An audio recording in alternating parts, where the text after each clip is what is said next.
I would never wait for something to let it go to waste, with everything at stake. Not that I would take it all back, I just wanna make this thing last, but we're running out of time. We were doing alright, holding on, but I'm losing the fight. Could we run away?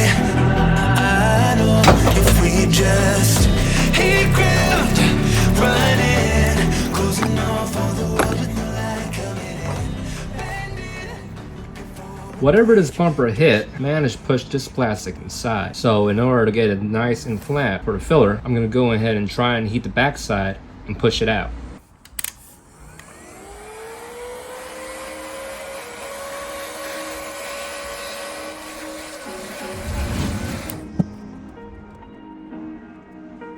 While it's still hot, I'm going to use this sanding block right over here. Just try my best to kind of level it out in the front. Definitely not going to be able to make it 100% perfect, but that's what the filler is going to be for. I'm going to go ahead and heat it up one more time and do the same.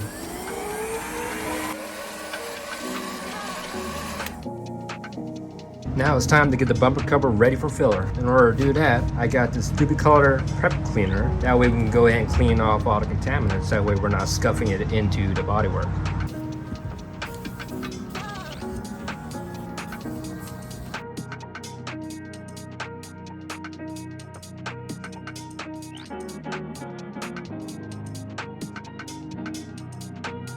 Now that I got the surface all prepped and cleaned up, I'm gonna go ahead and use this quartz scuff pad to go ahead and knock down all the rough and high areas.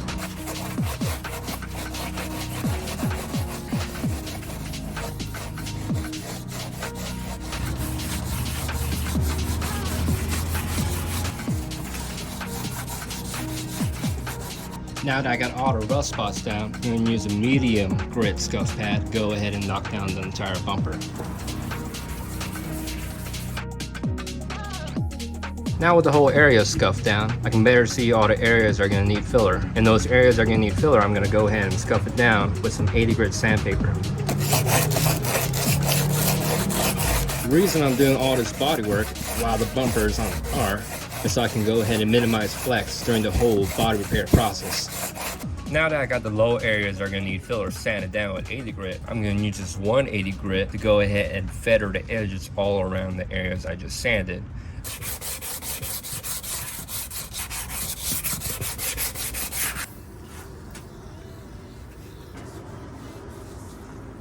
Before we can add the filler, we're going to need to use an adhesion promoter. I got this in a wipe form. It came with a Bondo bumper kit. Now we're going to need to use this. That way the filler has a way to adhere to the plastic. Since on this part of the bumper the damage is actually torn through, I'm going to need to apply a filler to both sides. And on the back side, I'm going to go ahead and add this mesh screen to go ahead and give it some structure. For this repair, I'm using bumper filler from Bondo. Now this filler was specifically formulated to go ahead and allow for some flex and give, so you can't use regular body filler for this.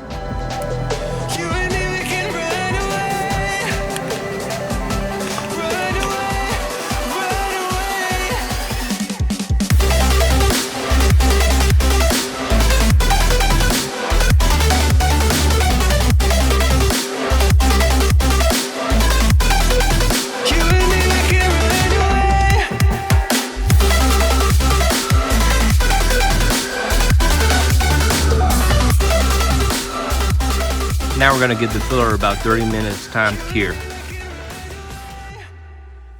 Now that I've given the filler plenty of time to dry, I'm going to go ahead and shape it down with some 80 grit.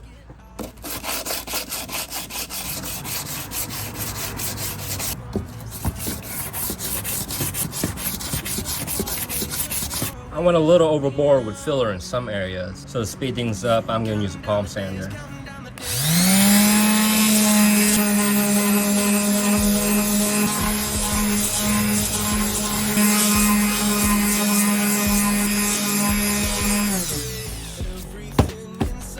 So it looks like there's still some low spots See all these shiny areas? Those are low spots that the sander wasn't able to hit. So I got about 1 pack left of both the hardener and the filler. I'm gonna go ahead and clean the surface up, fill up these low areas, and do the whole process over again until I get it nice and flat. Full speed ahead.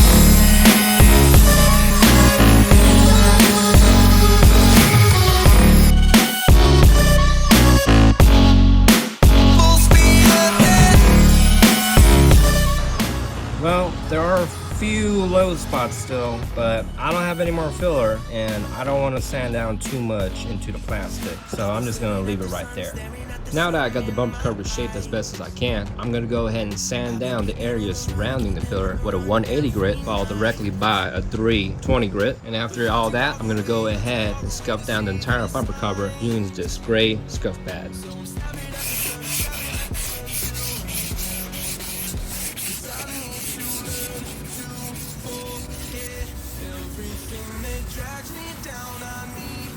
With the prep work done, we're now ready for paint.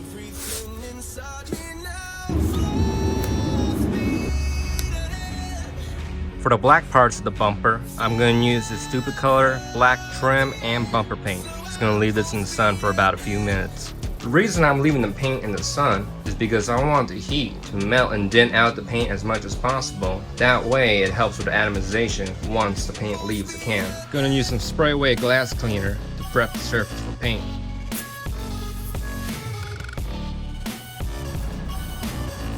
After shaking the can for about 1 minute, I'm going to go ahead and start off with a nice light coat.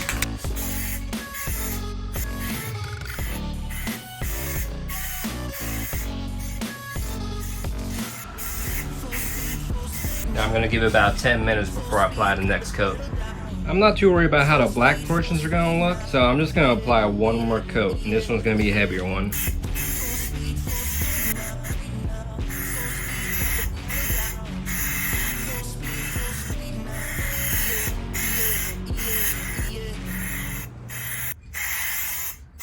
For all these areas with exposed plastic, I'm going to go ahead and use this duplicolored plastic adhesion promoter. It's going to chemically alter the plastic and allow the paint to better stick to it. Before I put any material onto the bumper cover, I'm going to go ahead and wipe it down with this blue tack rag. It's going to pick up any dirt, lint, or small debris. For base coat, I'm going to be using this duplicolored Perfect Match. It's part number right over here. If you have a frost white Integra, this is the color you need. Later model Integras are taffeta white, so go ahead and just do the proper research for whatever your particular vehicle application is. I'm just gently gliding over it, no pressure.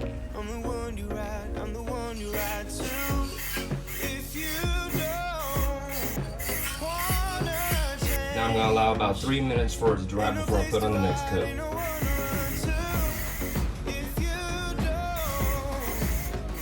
In a few minutes, the adhesion promoter should be tacky enough to go ahead and apply the base. I can help you out.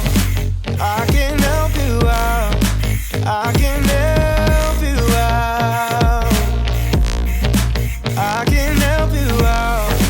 I can help you out. Now I'm going to give it about 10 minutes to dry before I put on the next coat. For this particular project, in order to conserve paint, I'm just going to go ahead and take care of the damaged area first. Try my best to go ahead and get it to match the surrounding areas. And once that's done, I'm going to go ahead and dust over the entire bumper.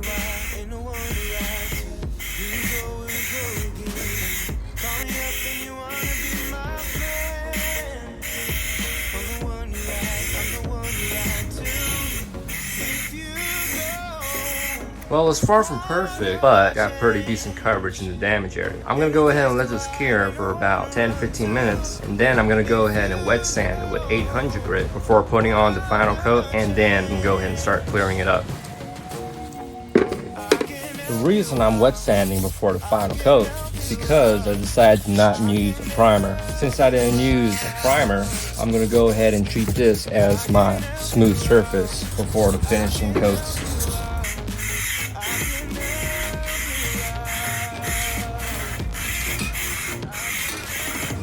With the final coat down, gonna give it about 30 minutes to dry before we put on the clear coat.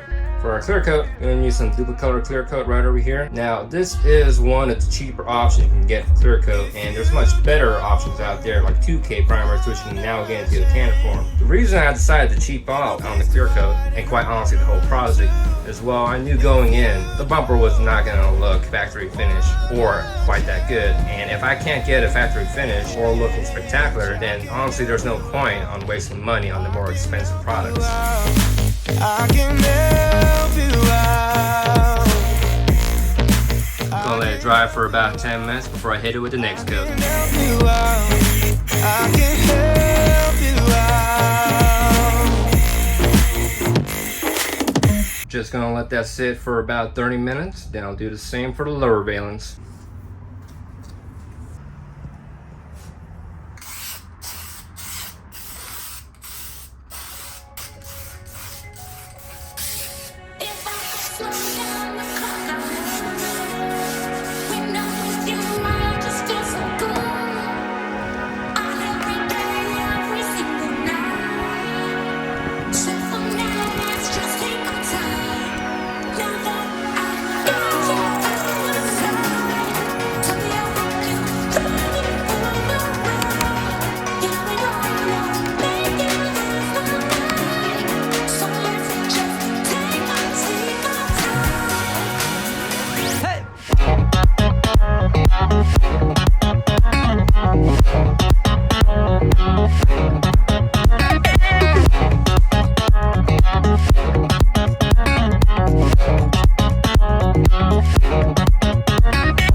Just for the record, I am not an auto body guy by any capacity.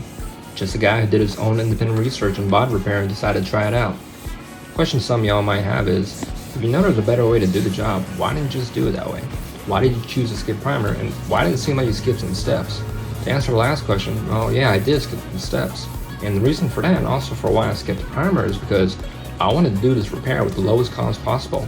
That's because I'm not a fan of white cars. I know if I own this car long enough, I'll end up painting the car a whole nother color anyways. Also, I might do a 98 to 01 conversion someday. Knowing these things, it makes no sense to waste time and money on this bumper if I were just going to repaint the whole car in the end anyways. That being said, another question is, well, why didn't I just paint the whole car then? Well, for starters, the initial investment on that is way too much for me to justify at this moment, especially since I just got this car and I'm unsure on the direction I would like to take. There are so many things I like to do before I even get to the planning process for a project like that, and it could take many months to a year before I make any decisions. But within that time frame, I didn't want to drive a car with a messed up bumper, so I did this project just to make it look less unsightly. Before it was terrible looking at any distance, but now it's only terrible looking up to about 5 feet away. I do admit that this job is probably one of the more amateur ones on YouTube, but I can guarantee y'all it looks a hell of a lot better than it did before. I didn't even know if I wanted to bother wet sanding it. But here I am doing it now, just so it'll be a smoother surface to help keep it clean. I made sure to not title this video as a how-to or a DIY type of video. There are already tons of those online and easy to find. Well, if you made it this far into the video, thank you very much for watching. And if you're wondering if you should subscribe or not, I'll let you know that I have quite a few projects in store for this car. It's an automatic transmission, so I'll be doing a manual swap video series. I already have a JDM GSR transmission with LC to go into it. Just need to acquire a few more parts. And if I keep the car long enough, I'll film myself painting the car with a more professional approach. And I'm not an auto body guy, but I am an upholsterer, so I plan on reupholstering this whole car, and I'll have lots of content for that. If any of that interests you, I'd appreciate a subscription. Looking forward to seeing y'all in the next one.